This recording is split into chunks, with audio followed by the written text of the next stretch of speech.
When we invest in ourselves, we all shine. Together, we are Black beyond measure.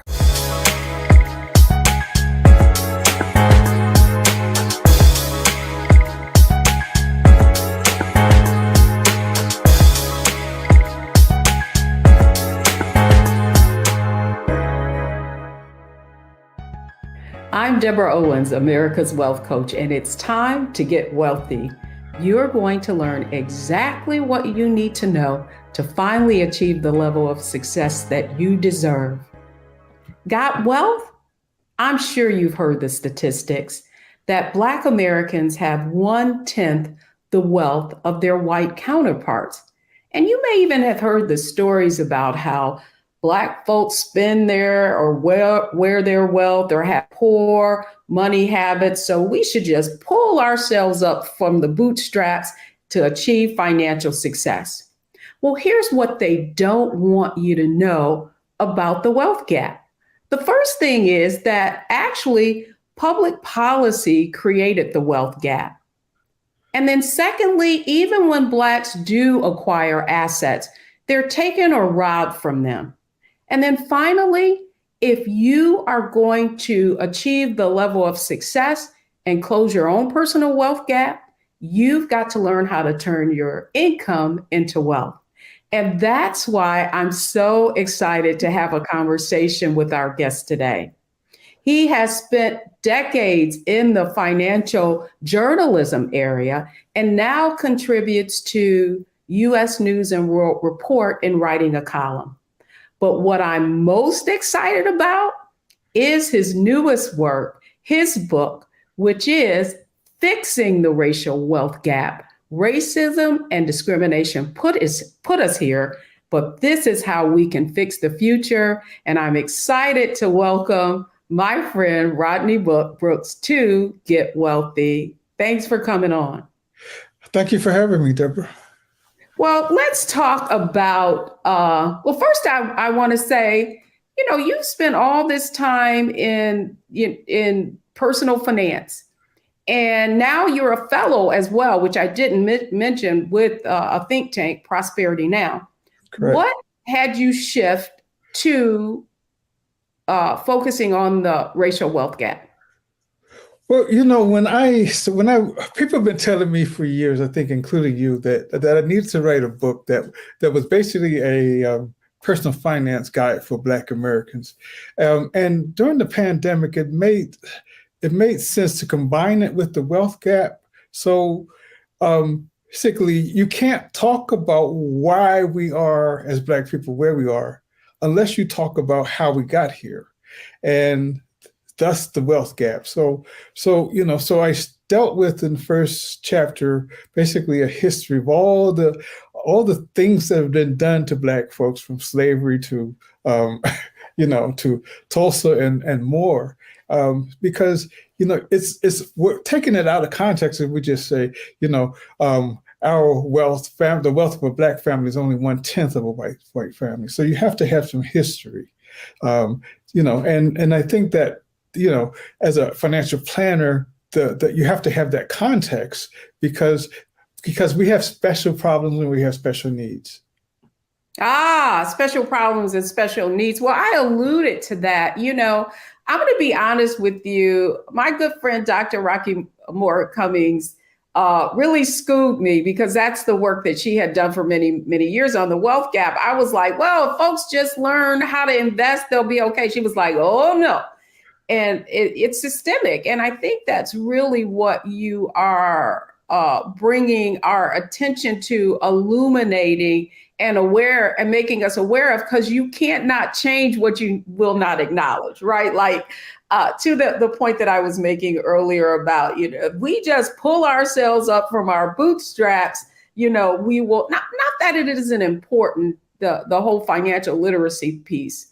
But now I want to talk a little bit about on Get Wealthy. One of the things we have is a framework, and that framework is called Mindset, Strategy, and Execution.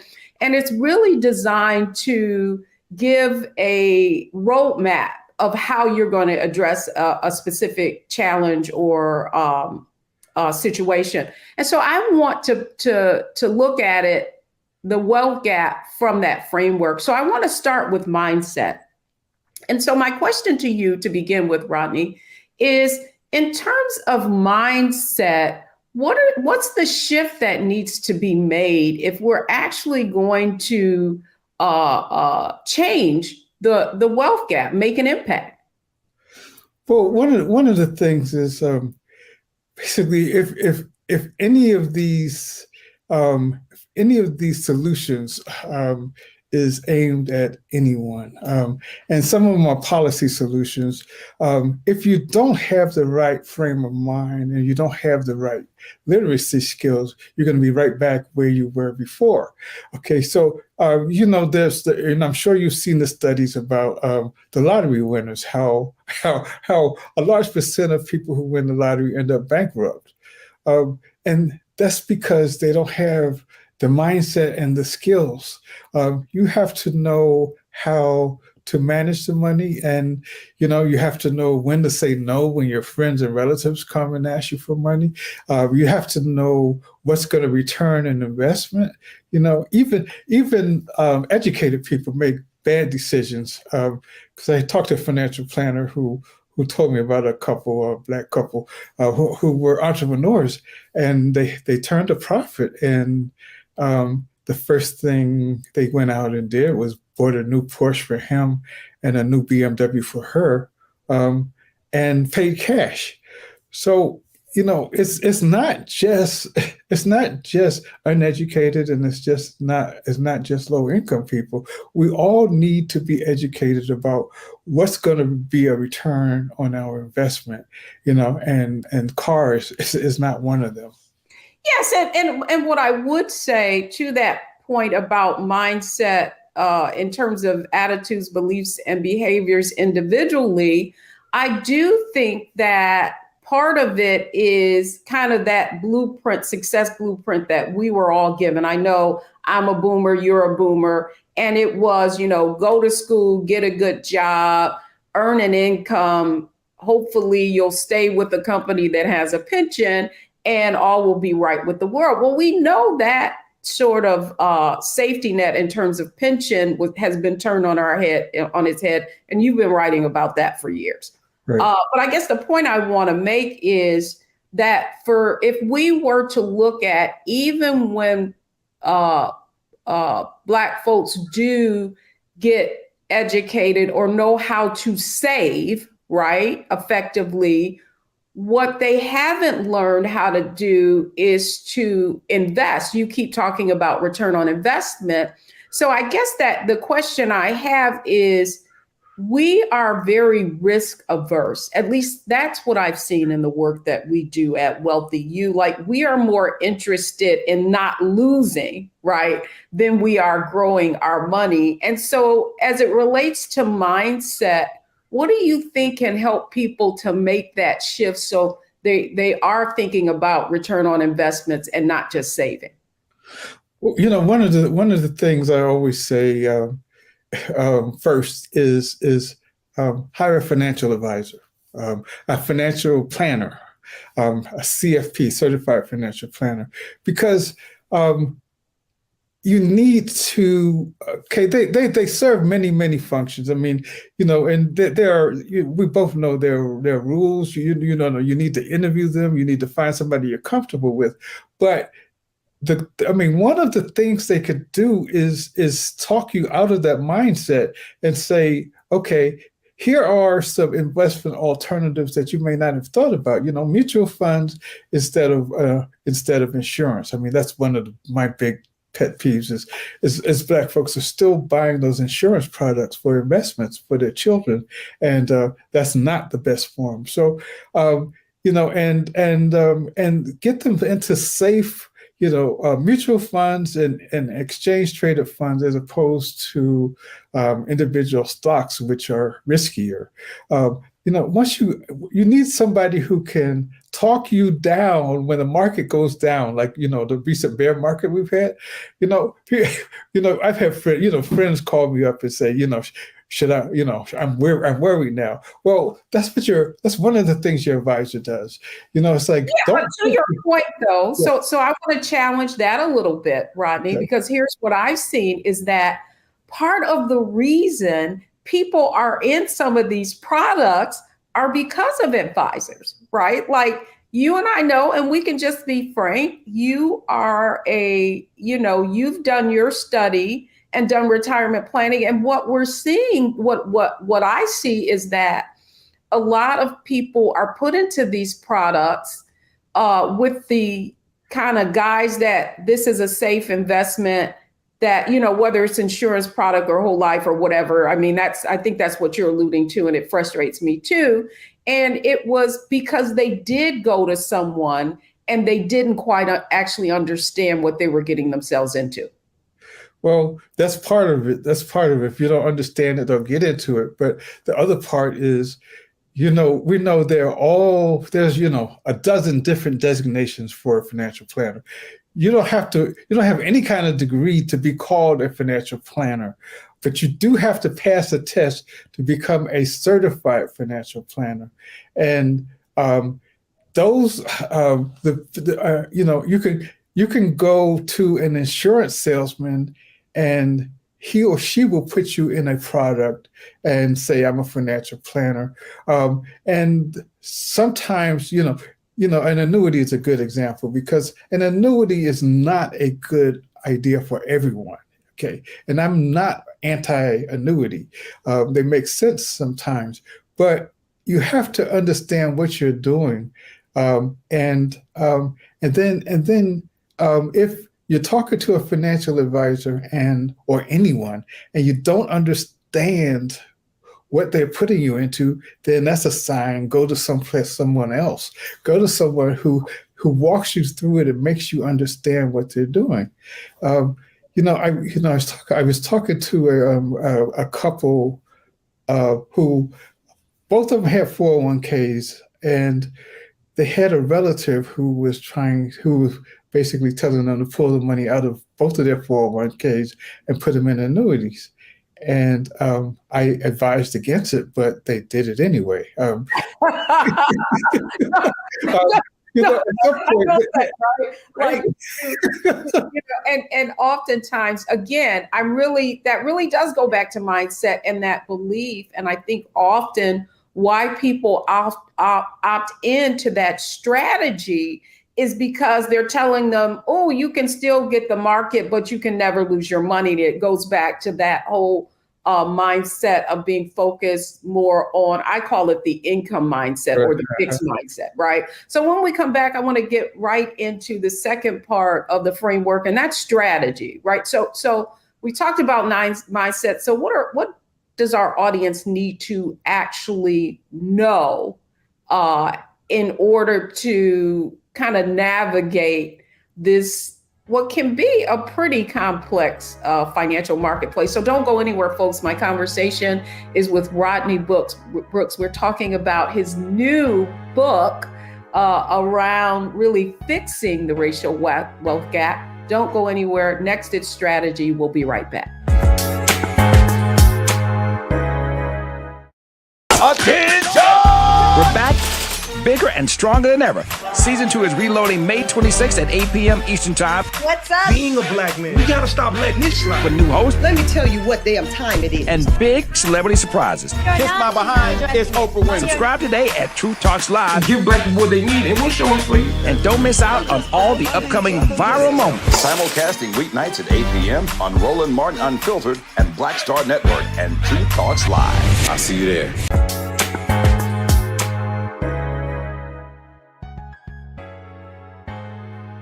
Welcome back, everyone. I hope you're enjoying this conversation that I'm having with author and financial journalist Rodney Brooks. We're discussing his new book about fixing the racial wealth gap.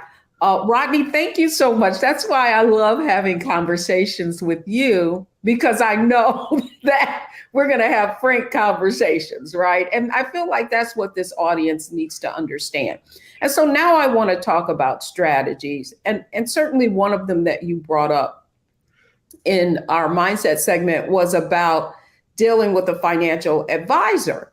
And so I want to talk about, from your vantage point, and you do a lot of writing on this, is if I'm listening to this conversation, I'm saying, they just described me. What kind of strategy do I need to think about if I'm truly going to be prepared for retirement and close my own personal wealth gap? Well, the first thing I do, I generally recommend, and people generally don't even think about it, is before you start a savings plan, you need to have that emergency fund. Okay. Study after study has shown that most Americans, black or white, cannot afford a $1,000 emergency. They either most of them have to go to a credit card or borrow something from a friend, and we don't want people to go to a payday lender. So first thing I say is, before you even start setting aside money, and this money needs to be in cash.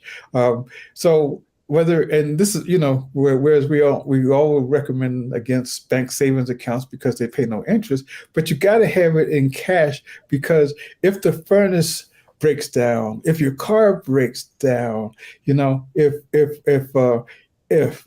a new hot water heater, you need to have money that is in cash, that you don't have to go to your investment accounts and pull money out of money that is fully invested, because that's a bad idea.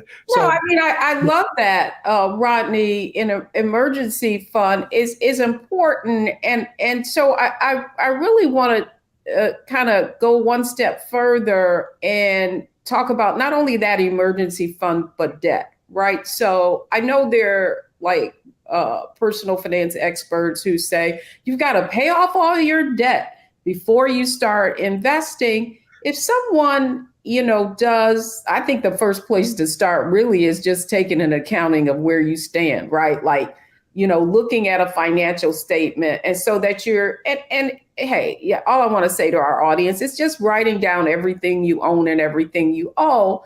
And so I think a lot of times what really prevents people from making any headway, Rodney, is they could be consumed with debt. Now we're talking about student loan debt, and we know that President Biden just came out with some relief, but we know people are carrying significant amount of debt. What do you say to someone that does say, okay, I know I need an emergency fund, but I've got this debt looming at me? How can I get my still invest in my 401k and those other strategies that we're talking about? Some financial planners talk about things in terms of good debt and bad debt, and I don't. I think debt is debt, right? So I could say that there's bad debt and there's worse debt, and you have debt like credit card debt. Okay, that, the average credit card interest rate is something like 24%, incredibly high. That's the debt you want to get rid of. That should be high on your list. So it's basically, we're talking about stages, Deborah. Okay, so we want to pay down debt, and we want to start creating this emergency fund, and we know things get in the way. People get married, they have children, they got to buy a house, buy a car. But the easiest way to save, and I say, is the company sponsored 401k. Even if you just contribute up to what the company is matching, and we all call that free money. At the very least, put in your 401k up to what the company matches, and you will get that company match. But yeah, it is a good idea to pay down, especially credit card debt. Student debt is a whole other thing, because some people have hundreds of thousands of dollars, and I would not say try to pay that off before you get on an investment plan. It has to be part of your investment plan. No, Okay. I really welcome you all debt is bad, but there's debt and then there's worser debt. Right. Right.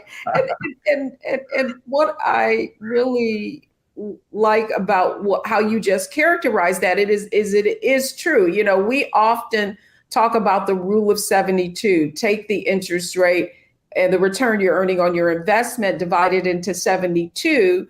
And that'll tell you how long it'll take your money to double. But what I also tell people, that works in reverse on debt, right? So you have 24% interest and you divide that into 72 and all you're paying is the minimum balance. That means that the principal itself is going to double, right, in less than 3 years. And so that I really welcome the fact that you shared, you know, like help people understand that there's student loan debt and then there's credit card debt. And that's the one that you want to get rid of because that can increase really quickly. Love this conversation, Rodney. So, you know, we've talked about mindset and just people really feeling like sometimes they want to reward themselves if they have some financial success. And the other aspect of that is people going into the wrong types of investments that aren't going to make their money grow. And so the next thing I want to talk about with you is just execution. Like we talk a lot on Wealthy You about, we're giving people a lot of knowledge. And, you know, we talked about financial advisors and that sort of thing. Next, I want to talk about execution. What do people need to do to really apply some of this information that we're talking about? So don't go anywhere, folks. My conversation today is with Rodney Brooks. And when we come back, we're going to get to the last aspect of our mindset strategy execution framework with Rodney Brooks about what you need to do right now. So don't go anywhere. Hello, I'm Isaac Hayes III, founder and CEO of Fanbase. Listen to what I'm about to tell you. The window to invest in Fanbase is closing. We've raised over $10.6 million of our $17 million goal. That means there's room for less than 6,370 people to invest in Fanbase for the average amount.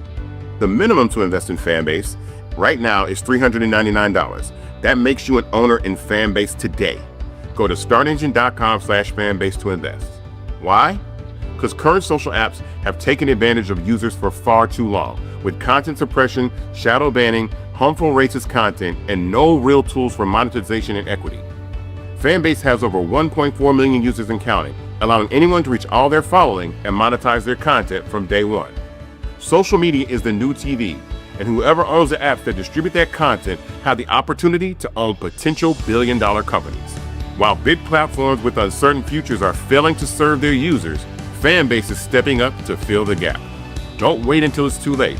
Invest now, invest for yourself and your future. Go to startengine.com/fanbase and own the next generation of social media.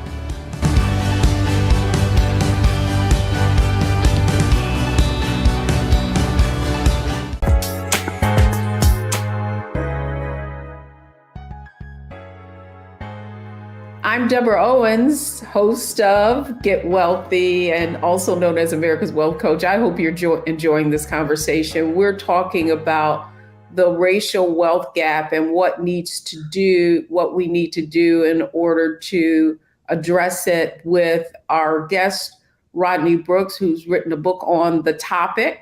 Rodney, next I wanted to talk about execution, but I want to shift just a little bit. I know we're talking about the personal aspect of money management, but I do think that the most important aspect of your book is that the fact that you basically said, you didn't say, oh, well, the government, racism could be a part of it. You basically, in your title, you said that, racism created this divide. And so I want to talk about what folks need to be, the conversations and the kind of engagement, right, that people need to have to get some of these policies changed, because they still are presenting themselves. And I think about this redlining, right? This recent couple that it was the wrong person to redline, but their house was valued hundreds of thousands of dollars less. And so from the standpoint of closing this, eliminating this racial wealth gap, what needs to happen? So you talked earlier about Maya Rockeymoore Cummings, so she'll tell you in a minute, financial literacy won't help if you don't have any money, right? So, that's right. That's what I love about her. So Maya, by the way, wrote the foreword in my book. Okay, excellent. Yeah, she's really an amazing person. Yes, so, I mean, my point is that financial literacy is a part of it, but many economists say that's not the only part. So other parts are dealing with this racism and discrimination that over the years have stripped us of our wealth. Like, for instance, I wrote about basically when the GI Bill was passed to benefit the veterans returning from World War II. The Southern states did everything they could to exclude Black veterans from the benefits, including, the help in buying homes and student loans, VA loans, and Levittown, for instance, was a town where they built homes for returning veterans. They would not let Black veterans live there. So institutionalized racism. Black veterans were not able to build generational wealth through their homes the way white veterans were. So, so you look at instances like that and talk about the racism, and it was overt racism. Generation after generation, we don't have that housing wealth. So you have to do some policy things. And some of the things I talked about was particularly reparations was one. William Darity and his wife wrote a book, From Here to Equality, particularly saying reparations, that America owes Black people reparations in the amount that would bring our wealth, Black Americans' wealth, to even with white Americans, and that would be like $12 trillion. That's controversial. I don't know if it'll ever pass Congress, but there are some housing programs where we can get where we can offer some kind of assistance in housing to get more. There's a plan to increase the number of Black households who own homes with a variety of programs, educational loans, and grants. And there is actually a program that worked in Compton, the former mayor there, where they actually paid they actually paid a stipend to low-income Americans. It was like $500, and they paid them a stipend, and they improved their health, wealth, and their psychology when they went back and their well-being. Absolutely. Right. I guess the point that I wanted to make about your work is that, yes, illuminating this and making people aware that so much of the racial wealth gap has less to do with, it's not only behavior, right? To Maya's point, if you don't have any money, where are you going to be able to invest it? And, one of the things that I've seen most recently is that because of the pandemic, the wealth gap is widening. And what we're also seeing with millennials who now are like above, or in terms of population, the second largest population and about to overtake boomers, is that it's taking them much longer to be able to purchase a home. Now we have interest rates going up. Now we have affordability. And we also have seen real estate prices during the pandemic increase. And a lot of this is being driven by actual investors, right, buying these homes. And so the whole supply demand aspect of it comes in, where now that you've got less supply, it's making home ownership out of reach. And so I wanted to just get your thoughts on what you brought up, the point of what was happening in Compton. We see that even redlining is still happening. What do you think our viewers need to know and do so that this significant part of building wealth is not out of reach for them? Well, one thing we really did not talk about was the 2008 crisis, because Black folks still have not recovered from that. And then we went into the pandemic. And when things like that hit, Black folks are hit harder, and the impact is longer. So Black Americans lost 40% of their wealth during the 2008 crisis, and we're still suffering. And then the pandemic hits. So we're way behind. So so that's where I start talking about generational wealth. We need to we need to do wills and estate planning. We don't do that. We need to pass on generational wealth.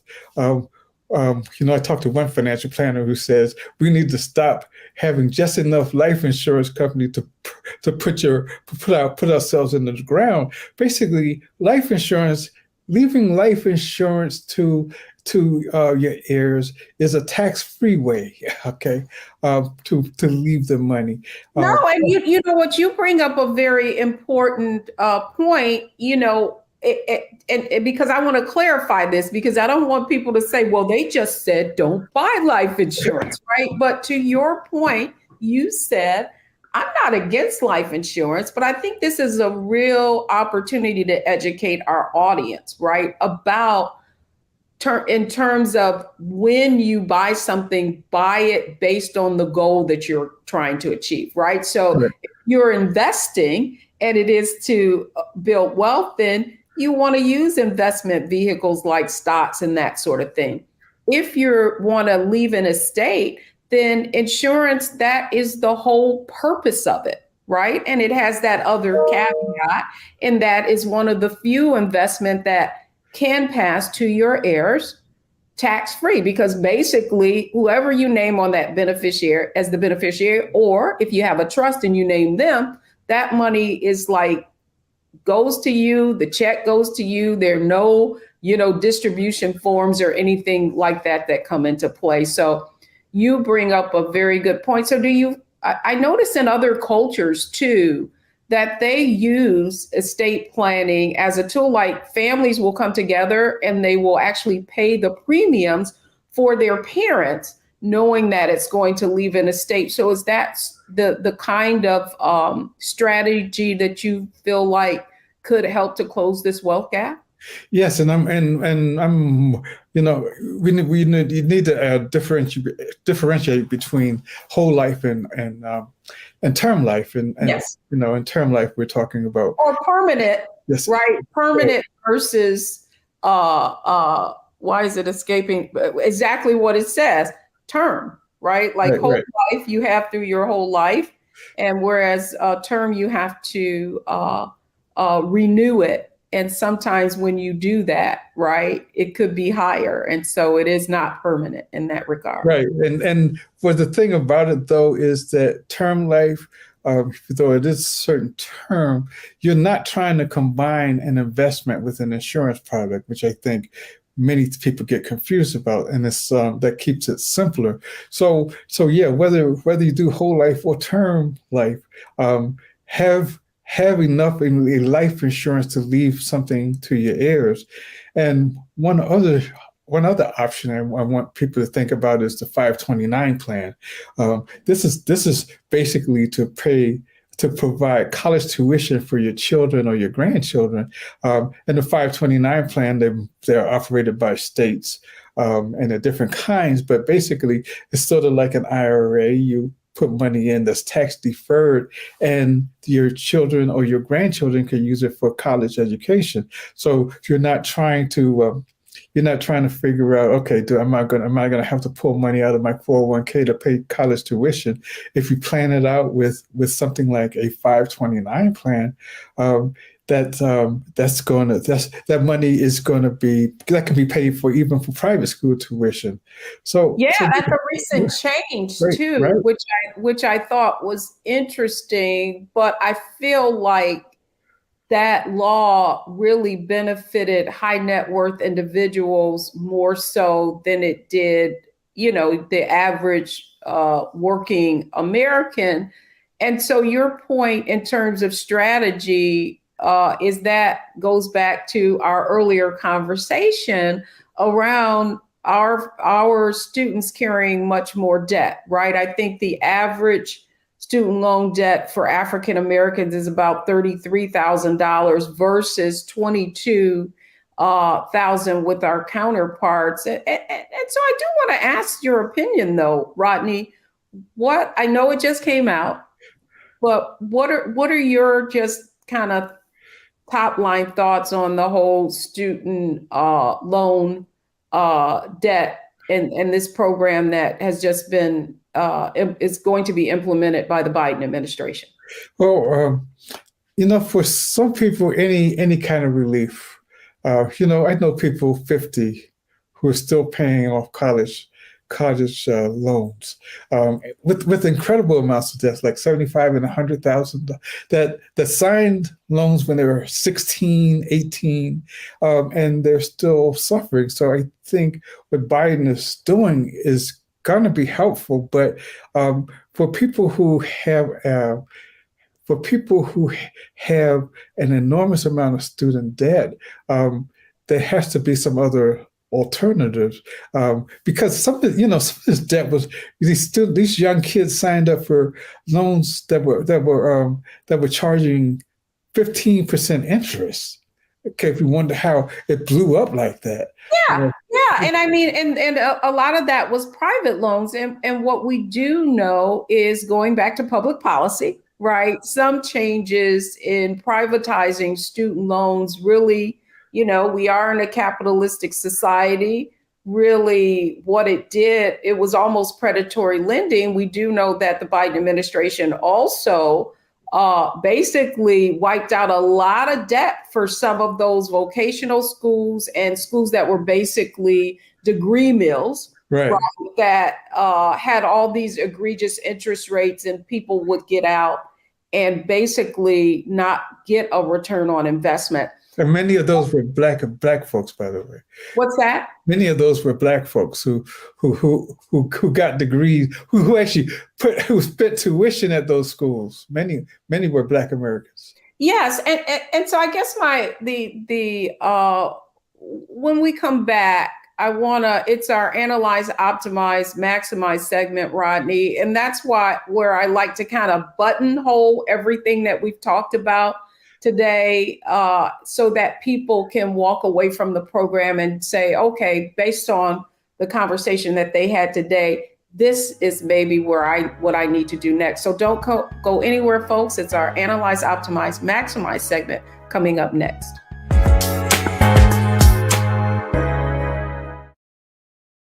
What's up, y'all? Look, Fanbase is more than a platform. It's a movement to empower creators, offering a unique opportunity for everyday people to invest in Black-owned tech, infrastructure, and help shape the future of social media.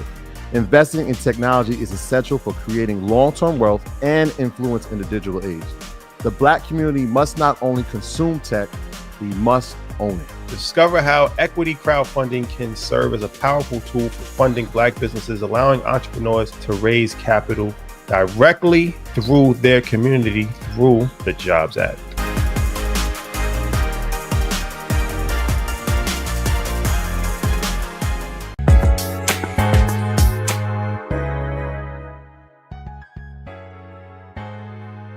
I'm Deborah Owens, America's Wealth Coach, host of Get Wealthy, and I hope you've been enjoying this conversation with Rodney Brooks, who's recently written a book about the racial wealth gap and what needs to be done. And Rodney, thank you so much. I know we've covered a lot of ground.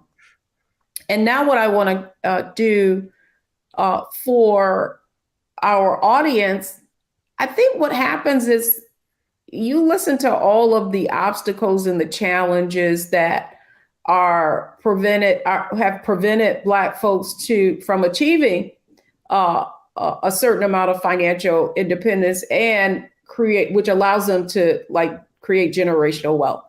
And so I want to begin with your book, and you covered a lot in it, and just about analyzing from your standpoint of everything that you learned, what is the most significant insight that you gained from it? Probably the most significant thing I gained and actually learned was that financial education and literacy is not going to change the wealth gap. Okay, what is required is public policy, new programs for housing, programs that would actually put wealth in the Black community, and financial literacy, I think, has to be a part of it. But you have to look at things like baby bonds, for instance, which I didn't talk about earlier, and that's basically baby bonds are. Senator Booker has a bill for baby bonds that would basically, if baby is born, they get $1,000, and an equal amount every year until they're 18, and what they actually get when they get 18 depends on the income of the family. But Morningstar said baby bonds would cut the wealth gap in half. So there are policies that the government can implement, but the question is whether they will ever do it. And so much of that, though, and that's really the point of having this conversation, and why I was so excited about your book and the work that you're doing, because I think what is important is that the most important thing we can do is dispel myths. Right. And so I love that. That was the insight that you gained, was like, we've been on this financial literacy thing, but hey, it's not just knowledge, right? Like there are real obstacles preventing folks from achieving success. And then optimize, right? So if you were to think about now, as someone who's listening to this conversation, if there was one thing that people could do to really accelerate their own individual financial standing, what would that be? I would say, if you have a company-sponsored 401k or 403b, maximize it. Okay, that's long-term growth. We talked about the rule of 7, and that's long-term growth. But don't just try to figure out how to invest in your 401k yourself, okay? Because everyone's not smart about which funds to invest in, okay? And as you said, Deborah, earlier, we tend to be very conservative investors. Because somebody told me when the crash happened in 2008 that my 401k didn't really go down, and I said, how is that even possible? Well, it turned out it's possible because they were invested in the bonds, stable value fund. Right. I know, and so You make such a great point. I mean, I know that we've covered a lot of ground, and I love that you said, well, when I said optimize, you were like maximize, and that is the last point. And so just based on maximizing your own opportunities, like I really feel like people have opportunities that are right in front of them, but they can't see them because they don't understand what they are. And I would love it if you could leave perhaps us with a story, because you've written a lot of stories about someone who was able to apply some of these concepts that we're talking about and now see themselves on the other side and feeling much more confident about their financial situation. Yes, I did. I did a story for a magazine on a young couple, and who had a young daughter, and they had they basically became Dave Ramsey disciples, and they basically followed his advice. And because of that, they were both professionals. They were in Philadelphia. They both had maxed out their 401ks and had early on started a 529 plan for her daughter to, she had a daughter before they got married, but she had started. And one of the things I did not mention about the 529 that's cool about the 529 is you can tell parents, grandparents, friends, instead of, buying a sweater or a dress for Christmas or birthday, make a donation to this 529 plan. So you can have all your family members making donations to help you build this. So that by the time this kid is 18, they'll have a nice, they won't come out of college with the kind of debt that we did. Oh, I love that. That's great. And it's often something that I really promote in Wealthy You. And that is, rather than your family giving gifts that, things go in and out of style, to invest in that 529. Rodney Brooks, you've given us a lot of insight today. Thank you so much for coming on Get Wealthy. Thank you for inviting me. Excellent. Well, when we come back, I'll share the 3 things you need to take away from today's show.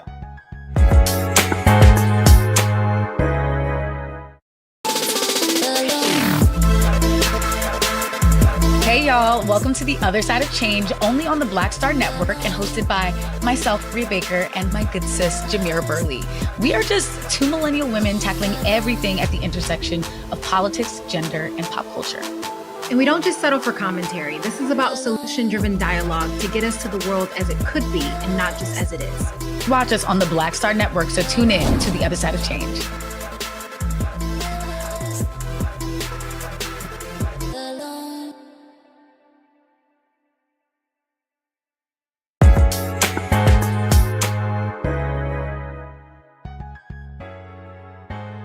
We covered a lot of ground, and I hope that most of all you understand that, yes, there are some challenges, and it's not all going to be remedied by just you getting more knowledgeable, but that you have to understand you've got to get engaged so that you can impact public policy. So here are the 3 things that you should have learned from today's show. 1, that the racial wealth gap, a large part of it was created by public policy. Secondly, is you need to increase your own financial knowledge if you're going to be able to navigate this marketplace with all of the complex products that are being put before you. And then finally, and I always leave here, knowledge is not power. Knowledge correctly applied is. And so apply what you learned today. And certainly Rodney Brooks left a lot of gems for you to apply. So that's going to do it for us this week. Thanks so much for joining us on Get Wealthy right here, only on Black Star Network.